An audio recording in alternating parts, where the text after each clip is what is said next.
Hello and welcome to Cooking the Books with Heather. Today we're going to be making a recipe that I prepared for last year. I think it was last year. Yes, it was 2024 when I made tomatoes in jars. That's not the recipe we're doing today, but we're going to be using this quart of tomatoes that I canned last year, and I'll link that recipe, of course, link that video.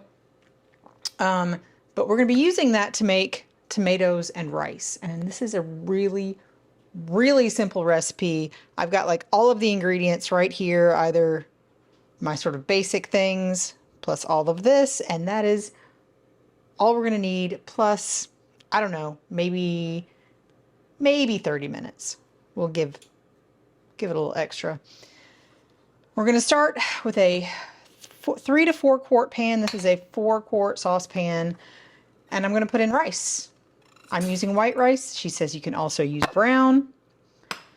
And then we're going to put in water. This is a 2-to-1 ratio, so that's, I think, pretty standard, although I know in a rice cooker often you can get away with less.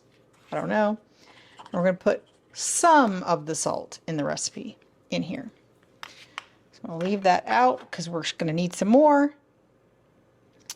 And now we're going to bring this up to a simmer. And she doesn't say at what heat, so I'm going to start it kind of high, but we're going to keep it at a simmer. And after it comes to a simmer, we're going to do that we're going to let it simmer for 15 minutes. So I'm going to keep an eye on it. We do need to stir it occasionally to make sure the rice doesn't stick. So we're not going to cover it at this point, but we will need the cover later. It's already kind of starting to come up to a bubble. So I'm just going to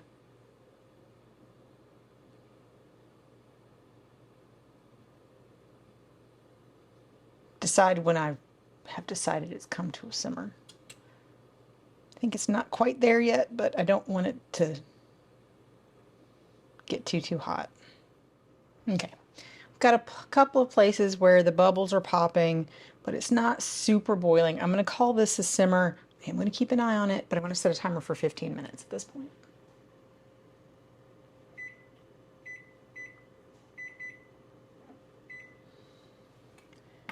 I am going to stir it because my rice does want to stick. This is not a non-stick pan. I think it'll come back up to a simmer pretty quickly after I stir it. That's the other concern. We're going to call that good. She says that the rice is just barely tender at the end of this stage, so that's what we're waiting for. Now, we have to serve this relatively quickly after it's done, so I'm going to get the rest of my dinner ready while I kind of keep an eye on it. That's our 15-minute timer.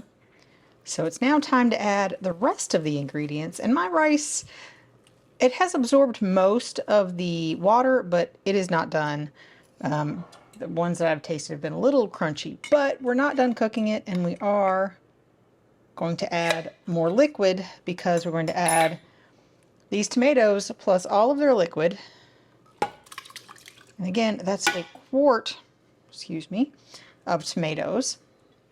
We're also going to add some sugar, just plain granulated sugar, the rest of the salt in the recipe, and some pepper. I'm not going to measure this. Just putting some pepper in there. So I'm going to stir this up. I'm going to turn this back up. I did end up having to turn it down a little bit, just because I was scared that it was going to start burning and it was cooking a little too fast after some of the water got absorbed. So you can see that added a lot more liquid. So the fact that the rice was not complete, not done, still a little crunchy, was okay. But now she doesn't say to wait till this comes back up to a simmer. Whatever. I'm just going to cook it till it's done at this point. But at this point she says to cover it and cook it for 3 more minutes. I'm not sure about that timing, to be entirely honest. There's been no mention of heat or anything else at this point. So I'm going to set a timer for 3 minutes and check it.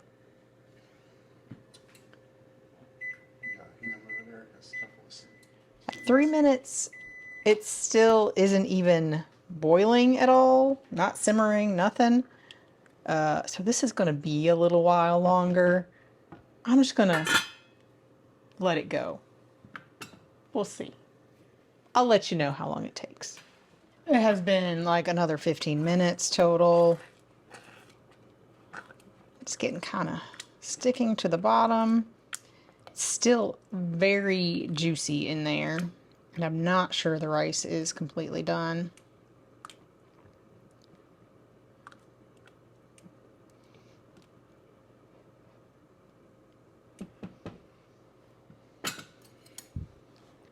I'm going to try it. See if it's still crunchy.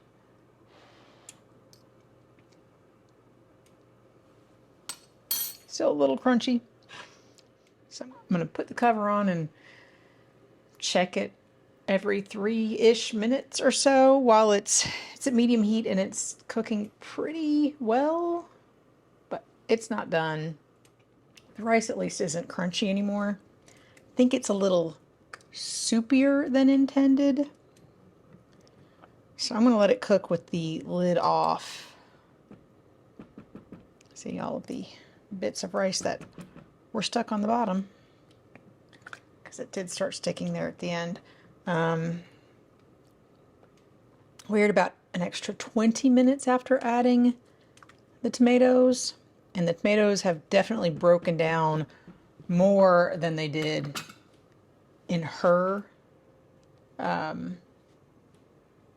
picture in the book. But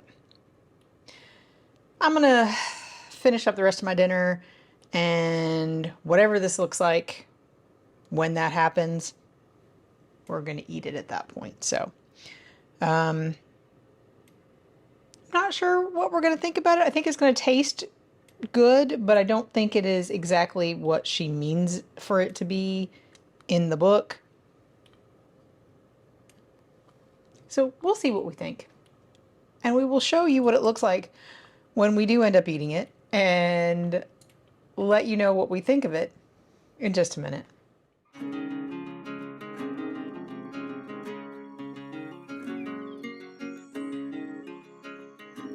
On this episode of Cooking the Books with Heather, you watched me make tomatoes and rice from Vivian Howard's first cookbook, Deep Run Roots. And I have to say that the method that she uses for cooking her rice did not work for me. And I don't know what it is. I'm sure it works fine for her this way. Does not work for me. And I think that if you can cook your rice in a way that you normally do, you should use that method. Like the amounts and stuff, fine, do that. But you just cook it the way you normally would cook rice. It's just white or brown rice, whatever. So you start with cooked, hot, fresh rice. And then add the tomatoes. Because I think it would have been better for me had I done that. Also, as much as I thought the tomatoes that we canned from here before, and I'll link that probably all over in here, were delicious. They were absolutely delicious, had a great flavor, and it was good with the rice. I had to cook my rice more with the liquid to make it not just be super liquid, and mine did not look at all like hers. You can look at the picture in the book where it had huge pieces of tomato. So what I would do differently I would make my rice, which I use a rice cooker. So easy, and it comes out great every time. I would do that.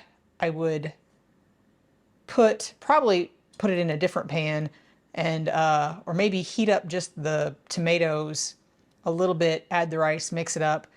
I would leave out some of the juice. If you have very, very juicy tomatoes, mine were very juicy because I used a combination of slicing tomatoes and Roma tomatoes.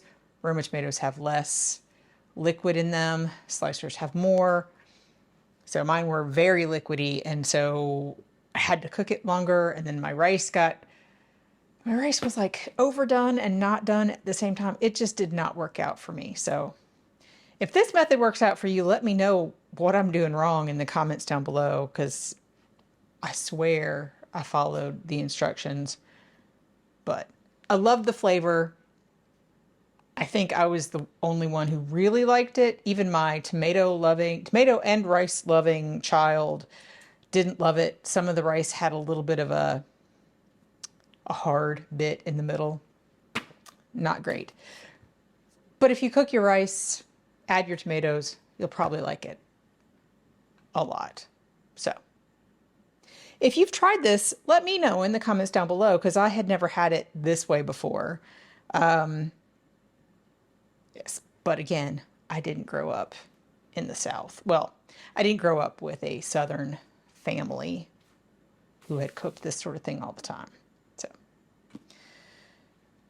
anyway, if you've enjoyed watching me cook this, please let me know in the comments down below. Hit the subscribe button and come back and watch me make something else next week.